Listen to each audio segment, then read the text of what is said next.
Okay, welcome everyone to this week's Link for Growth Southwest Herts TV show.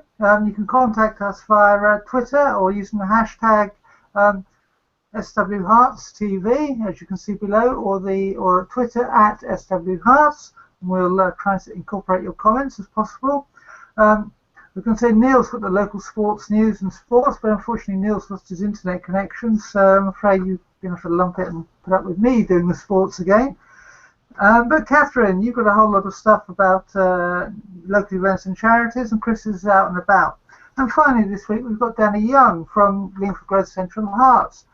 You'll be talking to us about challenges of setting up a new Link for Growth district.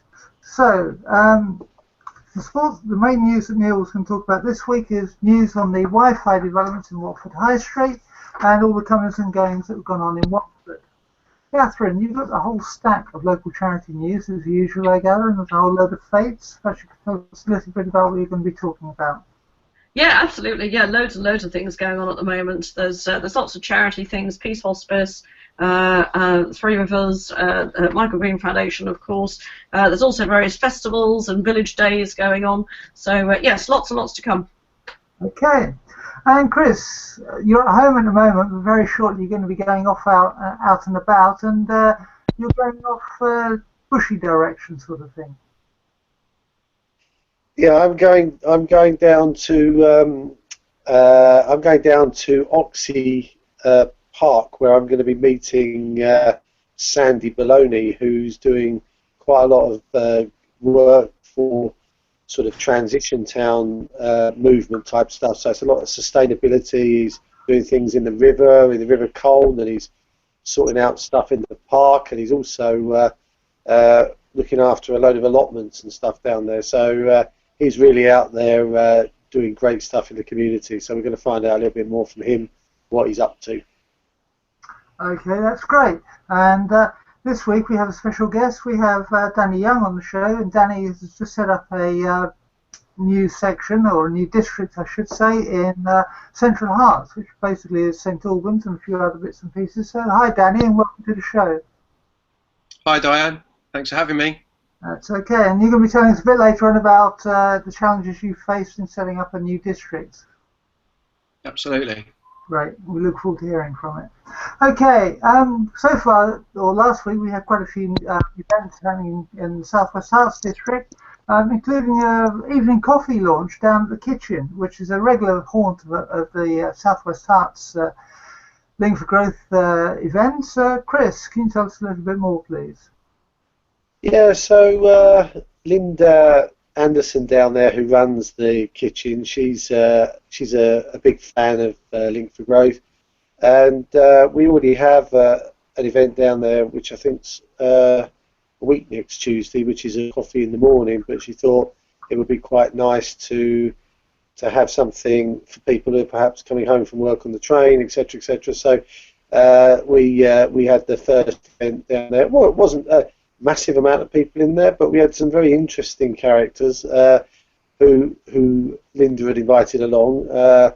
One guy who works with the Red Cross overseas, and he's just come back from a month's secondment in Beirut, and he was telling us about that, which was quite fascinating. So yeah, it was good to get it started. Linda had put some wine in the fridge as well, but we managed to avoid taking that out of the fridge. Just stuck to coffee, although being on my raw diet, I stuck to water. It's a hard life. Yeah, it is, especially when you forget you're on a raw diet and you start munching on a breadstick, which happened last night. More of that to come. But in the meantime, we'll say cheerio for now to you, and we'll see you a bit later on when you go and meet Sandy. Yeah, absolutely. I'm going to be off and out now, going down to Oxley Park. So I'll see you all later. Okay, that's great. Okay, and on Wednesday we had Link for Drinks at Rickmansworth, which was very successful, with various people talking about their new business ideas, and it was actually an event that started off quite slowly but built up with to the point where we were the last people in the pub, which is perhaps not a good recommendation, or I don't know, it depends, but certainly lots of ideas were discussed and how to build on people's businesses and exchanging ideas and how the community could become involved, which was fabulous. And then yesterday we had a Link for Growth coffee in the Mercure Hotel, which Catherine, you host. I do, indeed. Chris was actually there as well, and we had a couple of new faces as well, one of whom was our new Business in the Community Business Connector. She is Nadine Standish. If you remember, a few months ago we had Sarah Chalk in the area, who is basically on secondment from Lloyds Bank, as is Nadine, to help within the community, do something in terms of connecting businesses, charities, and basically putting people in touch with each other. Getting two individuals and saying, well, what do you need? Putting them in a conversation together and actually just trying to forward things in that way. So it was lovely to meet with her. We also had a new chap whose name was Mayank from Mr. IT Services, telling us all about his IT video, audio, visual bits and pieces that he does. So yeah, very, very good meeting. Fantastic. And finally, we had two events that were not Link for Growth events per se, but they were supported by Link for Growth. The first one was the Yellow Comedy Night at the Reason Bookstore and Coffee Shop, and I thoroughly enjoyed it. I've already posted a whole load of videos up there, and I think you did as well, Catherine. It was fantastic, yeah. Completely different set of comedians than we had at the first show at Reason, and completely different styles of humour from each one as well. So yeah, it was a really fun night. Look forward to the next one, which I believe is towards the end of the month, isn't it? The 24th, isn't it, if I remember right? Friday the 24th, yes. Yeah. And in fact, I saw them again on Sunday because they've kind of asked me to go along and take a whole load of photos, and I saw another 7 new comics, again all very different, and the one comic who was there on both nights apart from the MC did a whole lot of different material, so it was actually very refreshing and great to see. Excellent. And last night was the wine tasting event that we held, again at Reason. We had 21 people came. Flagship wines from St Albans, so Danny's neck of the wood, were the people who were providing the wines. We tasted 8 different wines. From what I remember, people had a good time. I remember that too. No, it was fantastic actually. That all the wines were so different, weren't they? Starting with a prosecco, and then a variety of whites, but very different wines. Some clean and fresh, some with a bit more of a syrupy feel and taste to them, and then moving on to the reds and the more full-bodied wines towards the end. And then, of course, our mystery wine that we had to guess, lucky old Morris, and all his mind store of wine knowledge managed to win him the winning prize, which is fantastic. Yeah, was that luck or judgment, do you think? Oh, it was pure intelligence, I think. I'll take your word for it. I'll take your word for it. Okay, anyway, sitting waiting patiently is Danny, whilst we've been busy talking about wines and how good the evening was. And great to have you on the show, Danny. Yes, thanks for having me. And yeah, it's Friday. It's wine day. Shame I missed it last night, really. Well, yeah, we'll be holding another one probably in November time. So we were raising money for the Thrive, to put people through Thrive, and hopefully we've made several £100 profit from it. But we'll be doing a similar event in probably the back end of November with a whole lot of Christmas wines and stuff like that. So you know, if you're interested, let me know, and I'll make sure you're on the list to receive the ticket. Yeah.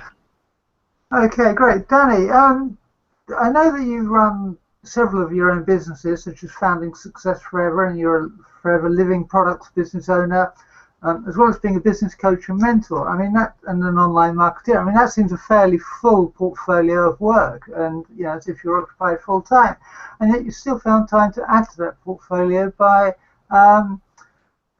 becoming a district leader for Central Hertfordshire for Link for Growth. So can you tell us why you got involved, please? Sorry, can I tell you why you became involved in... Why I became involved, yeah. Well, before I started all of these different home-based businesses. I used to work in the corporate world, and that meant that my home in St Albans, where I've lived for 6.5 years, was really just a base for me to come home and rest my head after a long day. There'd often be times when I wasn't home for quite a long time, so I didn't really know St Albans. It was just where my house was. I was always away in Reading, Birmingham, Manchester, with work. So when my first son was born, I realised I wanted to do something different, and I came out of the corporate world after a while and started these businesses. And then through some networking that I was doing, I was introduced to Chris Ogle and the concept of Link for Growth, and I really bought into the whole idea of giving back to the community, helping the community, raising the concept of community again.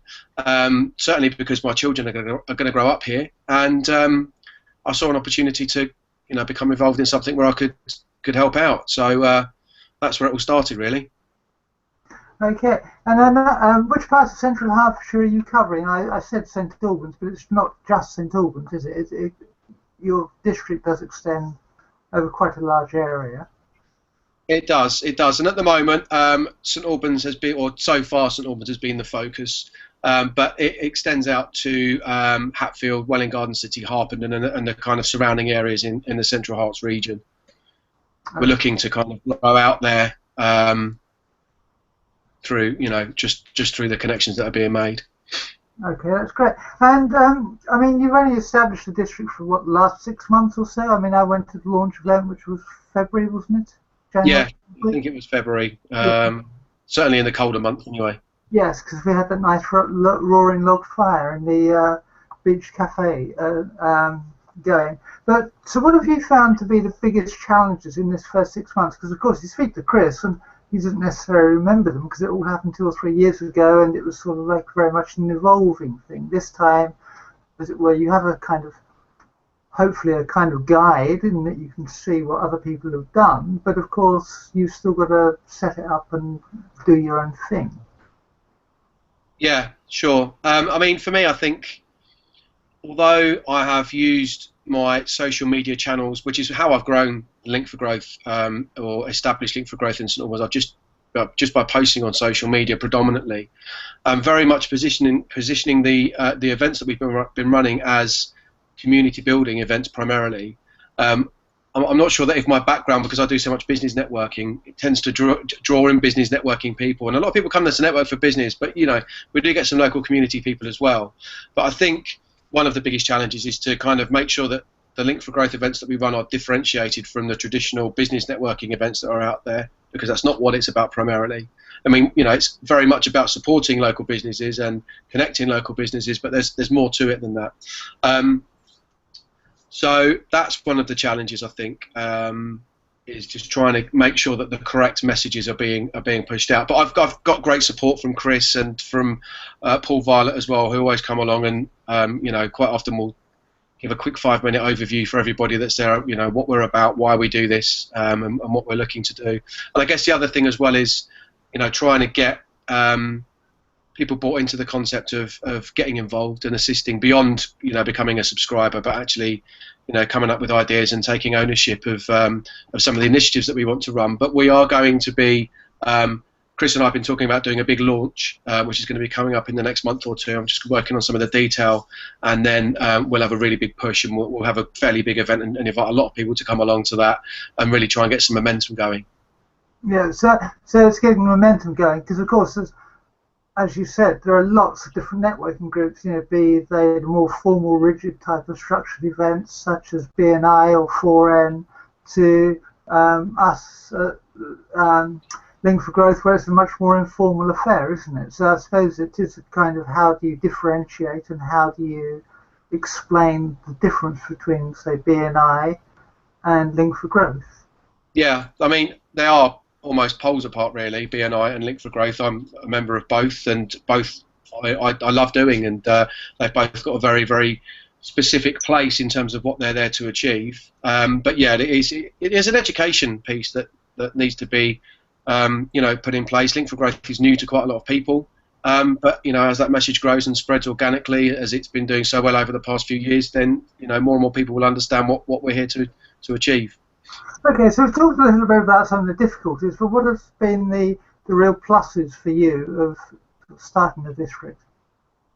Well, it's been, for me personally, it's just been a really positive experience to meet a whole new network of people that are, really passionate about what they're trying to achieve with the community side of things. I've made some good connections on a personal level and on a business level as well, and I've also helped to foster some other really good connections through people that even when I've introduced them to each other, I might not, in my mind, think that there's an immediate way that they can, form an alliance, but following up and just seeing how these people have got on, there's been some really interesting conversations that have taken place, and being able to be responsible for pulling all of these people together and enabling that to happen, that's one of the most rewarding things for me at the moment.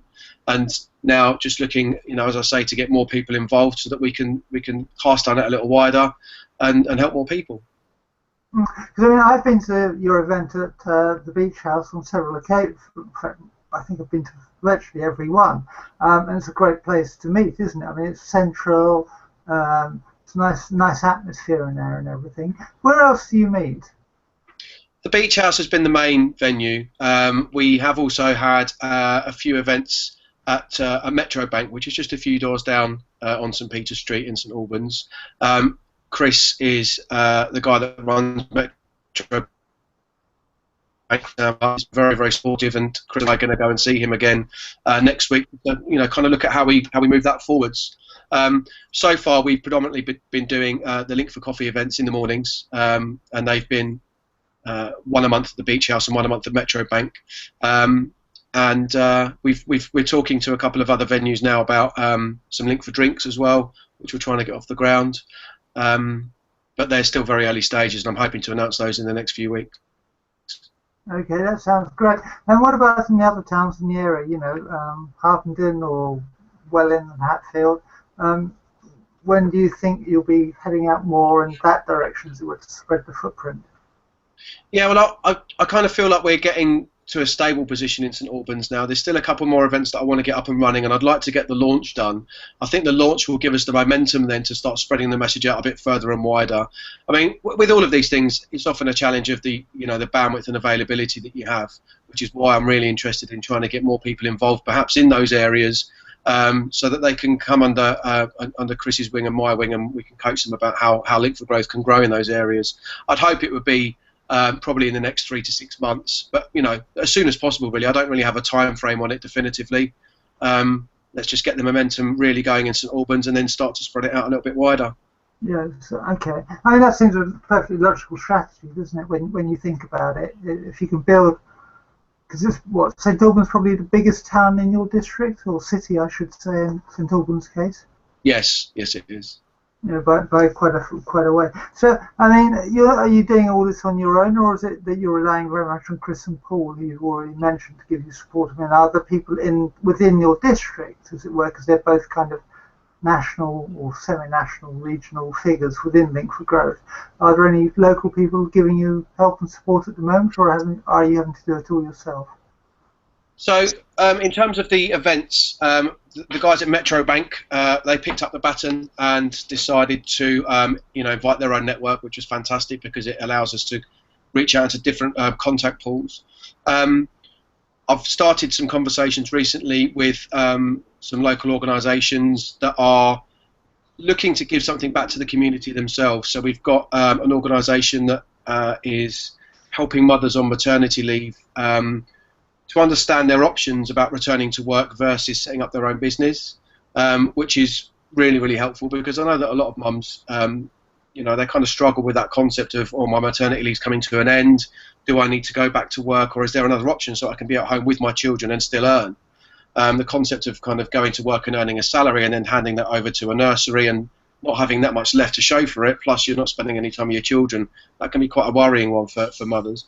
So we're working with an organisation that's looking at setting up some events to kind of educate people that are in that space. I've also met recently with a personal training centre in St Albans who offer a 12-week programme that offers hugely transformational results, both physically and mentally, and they're looking to run a competition later this year to award a couple of people the full 12-week course which is quite exciting. We've only had one meeting on that.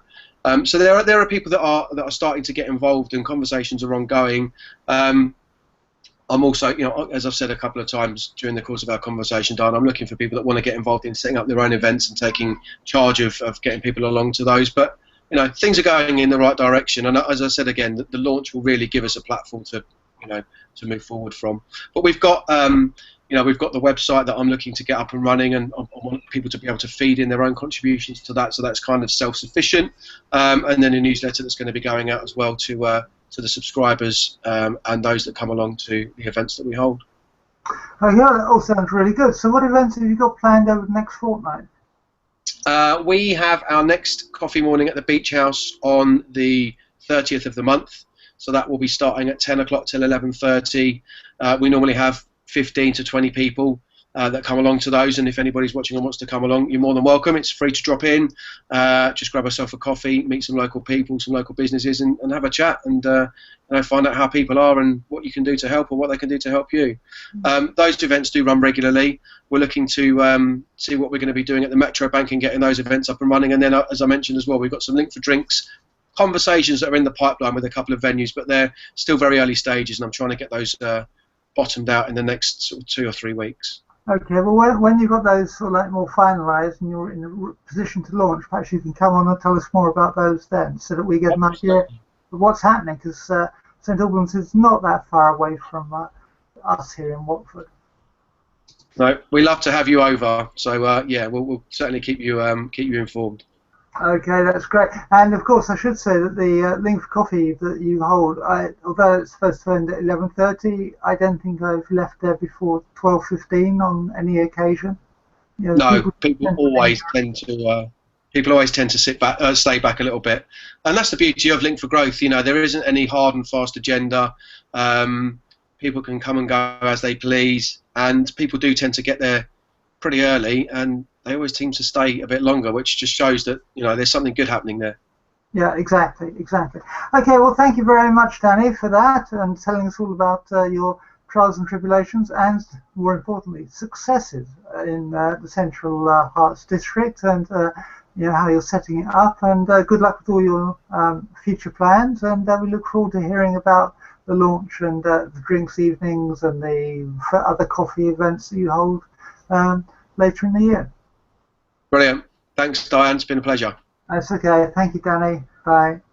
Okay, so I was going to say let's move on to Neal, but Neal's internet connection is down, so it's me doing the news and the sport again. So the first thing is, if Alex and I a couple of weeks ago talked about the new public hi-fi network for Central Watford High Street. The events have now moved on slightly, and during the week the council announced that they were planning to have this Wi-Fi system, free Wi-Fi system, up and running by the late summer. So in theory, by late summer, it doesn't give an exact date in the press handout, but sometime in the late summer, so August, September time, you're about to walk down the high street and get free Wi-Fi access, which is great.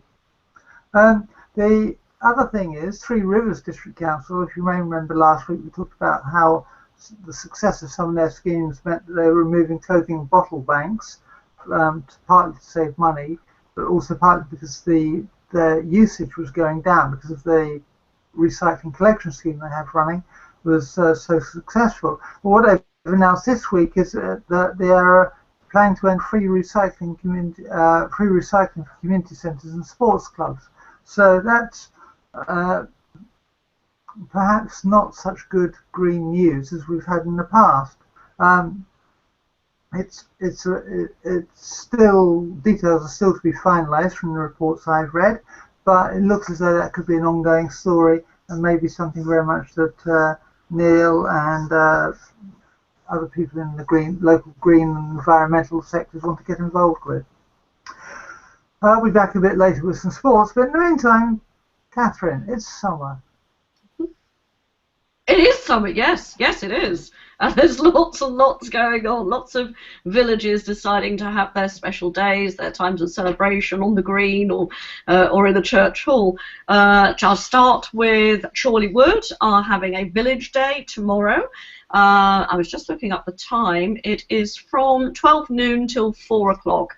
That's organised by Chorleywood Parish Council.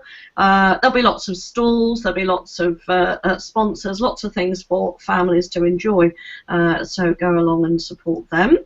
The Greensleeves Morris Men of Wimbledon are coming back to Chipperfield. Apparently this is an annual event, and they come and they involve the community in dancing for the whole weekend. I think it starts today, in fact, and there's various things going on through Saturday as well.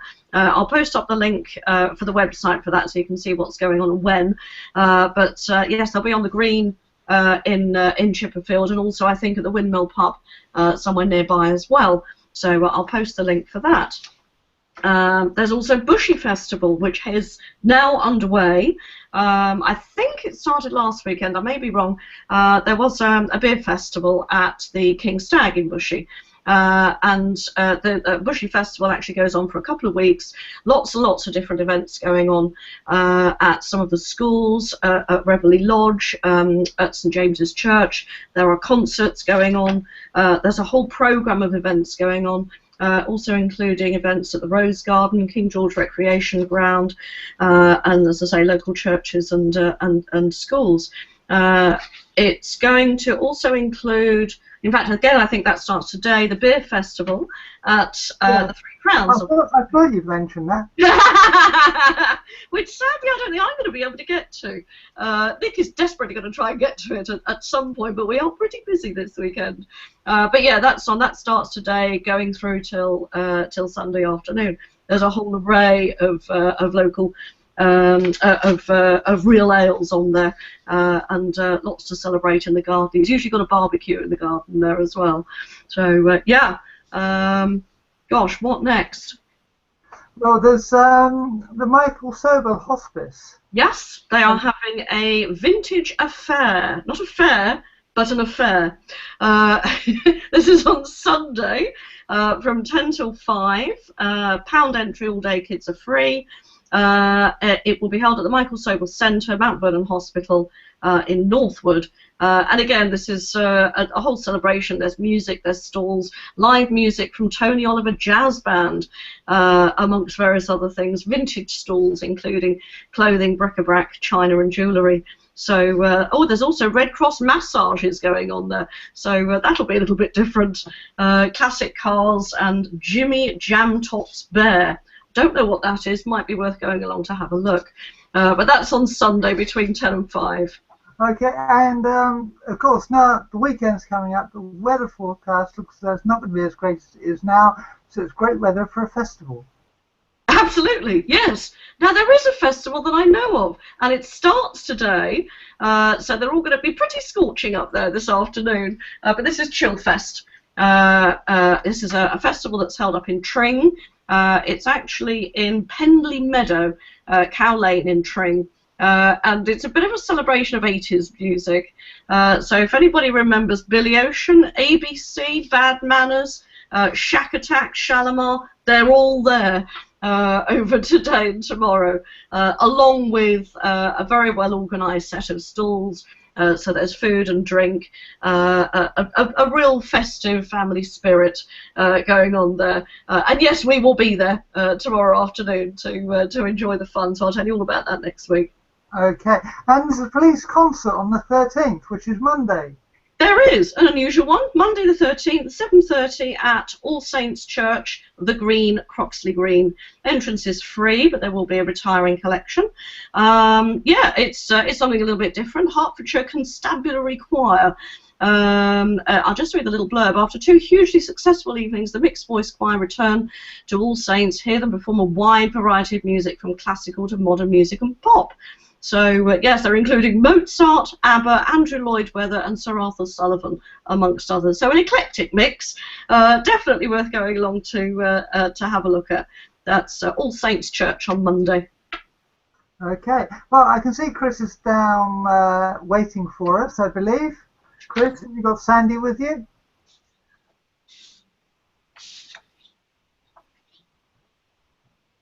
Chris, can you hear me?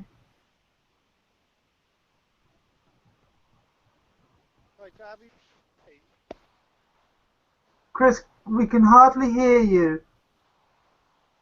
You can hear me now, though, can't you? Yes, I can. Yeah. All right. So, am I on? Yes, you are. Okay. So I'm in Oxley Park now. I'm going to tell you, I didn't know these gates were here. And I'll just show you where they are so that you can see back in the studio there. But like you can see those gates. So we're right under Bushy Arches, Yeah. and the Mercedes building is to my left. I don't know whether you can see this or not actually, because it looks like it's frozen. I think it has. No, you're Oh, back. no, it's back. I'm back now. So there you go. So it's under Bushy Arches, and I'm going to be talking to who's in the distance there. Okay. Well, This is weird. It's doing some strange things today, this camera. So I'm going to say hello to Sandy. So hi, Sandy. Hello. How you doing? All right, I'm good. Yeah. So Sandy, I met you at the Transition Town Watford meeting, and I was amazed at all the good things you're doing, because you're doing some really good things down here, aren't you? Thank you. Well, we're doing a lot of work, but it's not just me. It's a number of different people. But yeah, I'm trying to lead it. Have they seen Sheppy yet? So they know what they're dealing with. There's a dog sniffing me here. Look, Sheppy, his name is. So. Our protection. So you might still be hearing me, but my picture appears to be frozen. But it should be back now. So where are we going to go, Sandy? Well, to start, it's funny because you were just looking over there. See that formerly there was a poster on the Network Rail arch there, Yeah. and I've been in touch with them about the idea of trying to get that painted up again with "Welcome to Bushy" or Oxley Park is opposite or something like that. I'm still waiting to hear back from them, and that's typical of Network Rail. Right. This is the terraces. These were really colourful back in the 20s. The park opened in 1924. Right. So recently what we've done is we've had the community work programme through CTEC, the DWP, basically come down here on a programme I've organised. And what we've done is we've basically realigned all the stones that had collapsed and weren't in line. We removed a big laurel bush there. Right. And the idea is tomorrow we're doing a bit more planting up. We've already put in some bluegrass and hostas over there. Right, okay. And some heliopsis, and tomorrow I'm putting in a load of fern and some more natural geraniums. So what we've had is the community work programme, which basically is, if you've been and you live in Watford, they put people onto this programme. Actually, we've got some from a bit further afield. But what it does is it basically forces people, they're sanctioned if they don't come on the scheme, but they have to do 30 hours a week of this programme. Right. And it means that basically they get the opportunity to start getting up in the morning regularly. It gives them some discipline, and then they're doing outside projects with other people. So there's all the social skills and also the real skills involved in actual woodland management type things. This is an example. This is a dead hedge they put together. The purpose of which is it clears up some of the dead stuff that we've got lying around, but it also provides a habitat for animals underneath it, for invertebrates and the like. There's some steps over there that we put in, again to try and improve access, and we're going to go around and have a look at my boom, because I always go on about my boom. This is quite it's been a very difficult week for the River Colne around this area. We've lost thousands of fish because of the hot weather and a lack of oxygen in the water. So I've been pulling out some really big fish up to about 30 inches, and baby fish as well, all along the stretch of the Colne. I must have pulled out about 300 after the Environment Agency gave me the go-ahead. So why the lack of oxygen? Basically, it's just the hot weather. You look at the water levels here, bearing in mind during there's the boom down there. What that does is it traps all this rubbish that comes in predominantly from Tesco's, and I'm getting about maybe every 2 weeks about 20 cans, 30 bottles, and loads of other detritus in that. Right. When that's at a point where I can access it and take it out, because what happens is it builds up there, and stagnate, so you need to pull that out. The other things we've been doing over there's some knotweed. We've been doing balsam. Knotweed you have to treat with glyphosate and leave it in position, but we've been pulling out balsam, because balsam's an invasive species basically, which would just take everything over. So I've pulled out about 4,000 in the last few months. If you look down here in the river, you'll see evidence of basically loads and loads of rubbish and metal and bottles, and then the other side it's really silted up, and we've got a project planned where we try and make the river meander, because that increases flow. If we look along the wall there, straight line, canalised, the water's all static.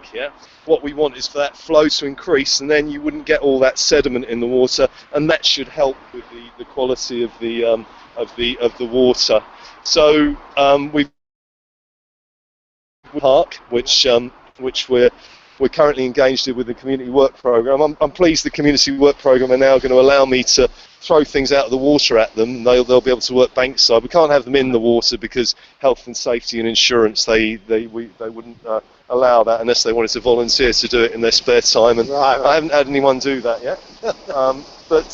And then we've got just upstream, about 200 yards up that way, you got, this is the corner of the Mercedes garage. The other end of it, on the 21st of July, I'm running a river clear-up event, first one in Watford with Thames 21.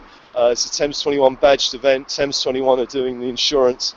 And basically, that's going to be people getting into the water, provided with waders. We'll go through all the health and safety briefing, what they should and shouldn't do. And then we're going to do similar to what needs to be done here. We'll be pulling the worst stuff out of the water, and then it will be all bagged up, hoisted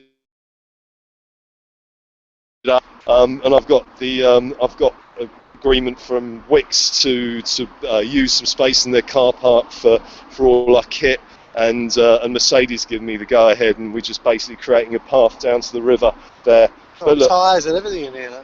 Yeah, and I mean, there's this. Having said that, if you think about habitat, that tyre has probably become habitat, so it's questionable whether whether you need to take it out. But I mean, I do take tyres out because rubber can deteriorate over the years. But I was quite interested with Wild Trout Trust was saying to me, well, an old can, it's a toss-up whether you should leave it in there because it probably is housing fry. And then you've got to look at areas like this. A lot of people would say, oh, you're going to cut that out, aren't you? Well, no, that's brilliant habitat. And if you look, there's a nest in the middle of that. That's a moorhen in that one. That's had a few chicks. Yeah. Help me with that one, it's a bit heavy. And we've got a bin, we've got a few of those, again too deep in the mud, but if I go in with a mattock, hack it out, and I've got people pulling a rope bankside, we should be able to get that out in the near future. Right. And then there's an area over there which basically is just full of cracked willow, and that can be cleared and improved, because as we go beyond this, you'll see the cycle bridge in the distance. Yeah, on the other side is the road through to the health campus. So we're losing, of the other side of the park, we're losing about a third of what was Oxley Park. And we've got, in order to provide a road into the health campus, which is in fact 700 houses, but that's another story. So, we weren't particularly keen on that. But yeah, again, state of the river, and I've got loads of projects planned to try and improve the river right up from M1 straight through. And, my company, apart from being chair of Friends of Oxley Park, my company is Community Connections Projects, I'm a CIC. And I'm looking to link up with local groups. I've worked with the Green Gym, the Countryside Management Service, and loads of other organisations, CTEC, Community Work Programme, and the Environment Agency, Thames 21, the Wandle Trust, and loads of other groups that are involved both locally in the sort of work that I'm doing here, but also on the river side of things. There's lots of good work going on up and down the country in terms of trying to improve our waterways, and it's good because we're starting through the internet and new technology. We're starting to be able to contact and share best practice, and I think that's brilliant. It's the way to go. So the transition town, that's going to help, isn't it? Yeah, definitely. Yeah, I mean that's really exciting, and hopefully I'm going to get some volunteers for the Clear Up event. Who are passionate about obviously making sure that rivers are unpolluted, and yeah. I mean, I've lived in Watford all my life, and I never knew any of this was going on because the newspapers don't report good news. They only report the stabbings. It's really funny actually, because Watford Observer, I spoke to them on Monday, and a reporter was meant to come down because I wanted to have a chat about Tesco's, because I do think that probably 70-80% of the stuff I'm pulling off my boom is as a result of rubbish thrown by Tesco's customers. And I've tried to get information from Tesco's on who their cleaning companies are, when they come, when they clean, who are involved. And whilst at one stage, I mean, I did a clear up in front of Tesco's, and they lent me some staff who I was able to pass rubbish to, which is very nice of them. But their policy has always been, oh no, we deal with it internally. So I can get no remit of the clear-ups is, and unfortunately what I understand is that around Tesco's, their cleaning company, if things are a metre away from pathside, they don't have to clear them. So what the cleaning company do, I understand from a reliable source at the New Hope Trust, is they put all the litter right into the sides, into the bushes, a metre away from the path, and then it's not their responsibility anymore. And I suspect with the river it's similar. If you think about a load of bags and bottles at the side of a bank, it's easier to lob it in the river than actually take it out of the river, and then it floats down and hits my boot. Yeah? But if you look at the stats, an aluminium can 80 to 100 years, a plastic bottle 400 years to decompose fully, yeah, particularly the lid bit, which is a thicker plastic. So, you know, the legacy, yeah, and that's what's happening all the time. Wild Trout Trust report back in 2013 said something that you know I talk about a lot. You know, if people don't see rubbish in the river, they're much less likely to throw rubbish in the river. Unfortunately, we can still see loads of rubbish in the river, even though if you come here last year, no, if you'd come here 14 months ago, you'd see plastic bags hanging off all the branches.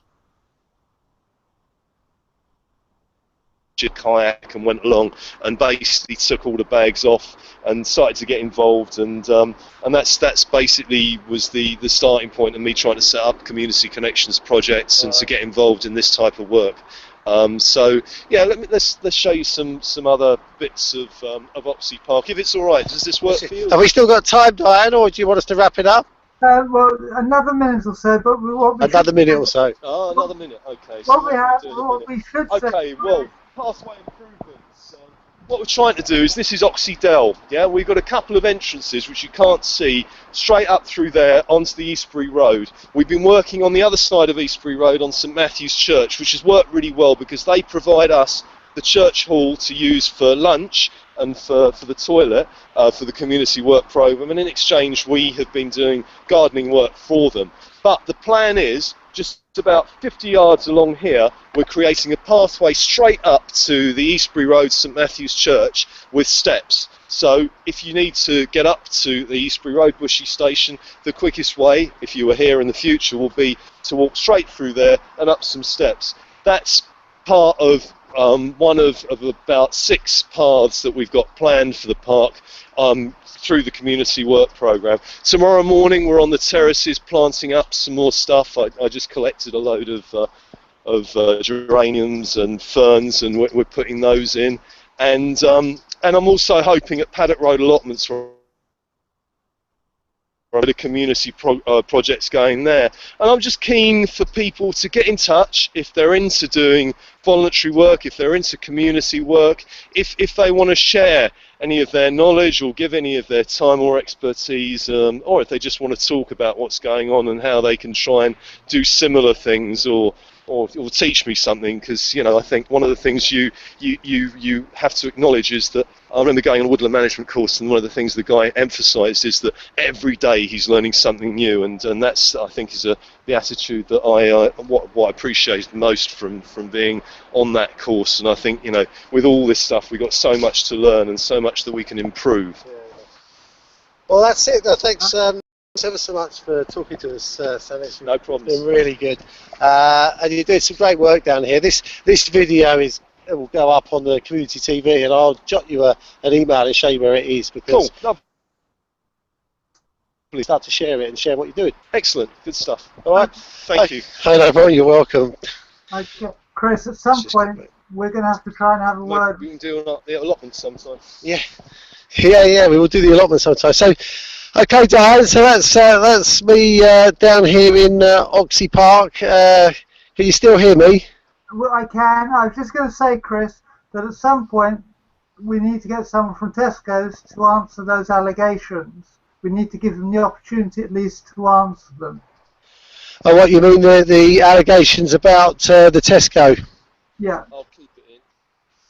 Yeah, no problem. We'll more if you. Observer were meant to be coming down and talk to me about it. That's what I was going to say to you. Yeah. So I spoke to them on Monday. And they put a reporter on it, but have I heard from the reporter? No. They're all interested in dead fish and Tesco's carrier bags. Okay, well, let's see if we can get some action. I mean, now we can get more notice. So thanks ever so much for talking to us, and I'll catch up with you soon. Yeah. Okay. Cheers now. Bye now. Okay, so that's a little walk around Oxley Park, and I have to tell you, I've never been here before, and it is delightful in here. You probably see all this greenery. I'm wishing you were here with me. Well, it looks almost like an impressionist painting at times, the feed today, but other times the photos have been very clear. So you could sort of almost get an artistic impression and a photographic impression a couple of seconds later at the same view. I think Catherine would agree with me on that. I think so. Yes. So you don't. It's all echoing now. So you won't be needing me anymore, I guess, and I can cut out and get myself back to the office. Is that correct? That's correct. But unless you want to call in the Tesco's and see what they have to say about this allegation about their cleaners, if they move it a metre away from the path, they don't have to do anything about it. Yeah, I mean, like all these things, we've got one side of the coin, and maybe we should throw this video and the police that we're talking about this at Tesco's and say, what have you got to say about that? Or even throw the Watford Observer, because as Sandy was saying, they were supposed to be down here to interview him about this, and no one showed up. Well, we don't have any editorial control over the Observer, so all we can do is do our best and make sure that we behave in a way that is actually community building, and community building includes getting people their fair say. Absolutely. So anyway, that's all over for me, so thank you very much. That's me done my spot. I'll catch you all. Okay, cheers then, Chris. Bye. Bye. Okay, and whilst Neal's still away, unfortunately, it's again me who's doing the sports. So it's been a busy week at Watford. Over the summer, Watford have been linked, according to the fanzine or blog Be Happy, have been linked to 71 players, of which only 4 have been signed. So it kind of gives you an idea of the media frenzy that goes on around the Premiership club that Watford never used to have in previous years. They also had a pre-season friendly on Wednesday, where they basically played one team in the first half and another team in the second half, and they beat St Albans 4-0.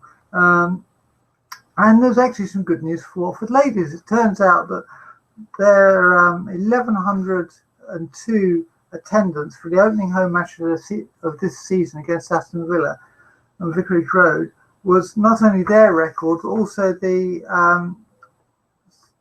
second highest attendance for a ladies' football game in the second tier of the Super League or the Premiership League for ladies. The attendance this year is also up 187% on what it was last year. So obviously, although they're not winning every game and are struggling a bit, they're still managing to pull in a lot of spectators and generating a lot of interest, which has got to be good. It may be the middle of July, or not even the middle of July yet, but the FA Cup draw has been announced. Now, I always think of the FA Cup draw as being a big event in September, where two teams go and play at Wembley. But apparently it starts in August, and a couple of local teams are going to be in action even at this very early stage of the Cup. Kings Langley are going to face AFC Rushden and Diamonds, and Oxley Jets start their FA Cup journey at home against AFC Kempston Rovers. And the other local team from Watford Sun Sports face Northampton Silby Rangers. And then not only is there an FA Cup, apparently there's also something called an FA Trophy. And Kings Langley is starting with an away tie against Faversham Town or Bury Town in October. So no doubt we'll bring you more details about that nearer the time. And there's also an FA Vars competition now. What teams are eligible for the trophy and what teams are eligible for the Vars, I don't know. And I can't ask Neal because he's not here, who normally knows this sort of stuff. But anyway, Oxley Jets entered the draw, and they're in the second qualifying. We've got a bye through to the second round, and they are facing either Handsworth Villa or Desborough Town in the second round. And one final piece of local football news is that Kings Langley are playing at home to Oxley Jets tomorrow afternoon, kick-off at 3 o'clock in the pre-season friendly. The other big sports news locally is that Carl Langford has set his sights on reaching the World Championships in China this year after winning the British 800 metres title. Now, Carl comes from this part of the world in southwest Hertfordshire. He's a 19-year-old, and he beat, in the race last Sunday at Birmingham, he beat 7 times national champion Michael Rimmer, and he crossed the line in 1 minute 49.7 seconds. So obviously he's a lad with a lot of speed, and we wish him good luck. And hopefully we'll have some good news from Beijing later in the year. Okay, I'm just having to jog my notes here for a moment. Okay, Catherine, several local charities are holding fundraising events over the weekend. Yes, well, I know of 2. The Starlight Walk, it's finally here. It's happening tomorrow night. It's now too late to register in any other way other than turning up on the night. You can still register between 7 and 8:30. If you go to West Herts College, there is a registration on the day desk there. You can register there, and payments in cash only. I think the cost is £25 for adults and £16 for children, and they do ask that you raise a minimum of £55. But it's a fun night. You can choose to do 6 or 13 miles, and this is walking around the town to the sound of performances along the route. It's a very fun evening. There's something to keep you going throughout the whole route, creating a party atmosphere all along the way. There will also be live bands. There's a Zumba warm-up and a celebrity appearance of some sort. Don't know who it is. Need someone to tell me when they go. So what time does the action start, and what's the last time for registration? Last time to registration, well, they've got a slot of between 7 and 8:30 to register. Doesn't actually say what time it starts, so I would just aim to get there for, let's say, 7:30. If registration is still going on up to 8:30, I'd imagine it's going to start shortly after that. Proving to be a very popular annual event. Well done to all who take part. Exactly. And having been to the Chill Fest on Saturday, you're planning to get up very early on Sunday morning to go and support Neal and Marek again, and 10 others who are running 10K on behalf of Michael Green, I gather, the Michael Green Funding. Absolutely, yes. Well, for the second year running, we have 12 runners in the British 10K London Run. So yes, up at the crack of dawn yet again to head on down to Parliament Square. The run is around all the iconic elements that make London famous. The runners take in all the different landmarks around the route. It's a slightly different route this year to last year. They've taken out Victoria Embankment and moved things around Parliament a little more. But we shall be in Parliament Square to welcome our runners from about 7:30 in the morning. Once we've figured out what the earliest train is that we can get there, we shall be there with our flags.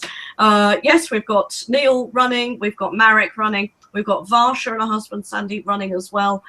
We've got 12 runners altogether. I've actually just had a text from Joanne saying that the amount raised so far is just over £5,500, which is pretty good.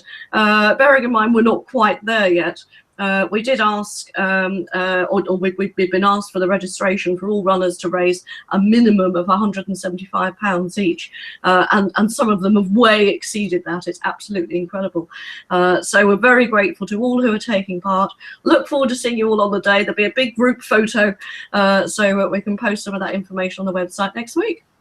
So it starts at what time? I think the run actually starts at 9:30. So there's sort of registration period. People have to place their bags somewhere, and then they've got to walk about 3/4 of a mile to the start of the race. All ends in Whitehall. So where we are in Parliament Square, for those that want to go and greet the runners at the end, they can do. It's just down the road. Probably finish round about lunchtime, something like that. And then we all go home and have a long soak in the bath. What the runners do anyway. It seems a bit mean making them walk for 3/4 of an hour or so, or 3/4 of a mile, or whatever it was you said, and then asking people to run 10K. Yeah, but that's the way it is. It's because of where the baggage areas are located. You want your bag to be at the end of the race rather than have to walk back to the beginning. Well, so that's the theory behind it. I know, and I'm just teasing you. Okay. So anything else on the charity fundraising front? I think that's about it at the moment. Yeah, I think there's still some street performances going on in Watford over the weekend. I'm not entirely sure. I know the main Imagine Festival has finished, hasn't it now? Yes, that finished last Sunday. Yeah. If I'm proved correct, and I believe that in a couple of weeks' time, we've got a beach appearing. Yes, I saw that too. I think that's going to be pretty incredible. I did see that there's a London location somewhere that's just had a beach arrive. Stratford, I think, in London has just had a beach arrive, and everyone's really thrilled and gone down there with their buckets and spades. So, hey, we'll be doing the same thing here in a couple of weeks' time. How exciting. Maybe we could have a sandcastle building competition. Perfect. Okay.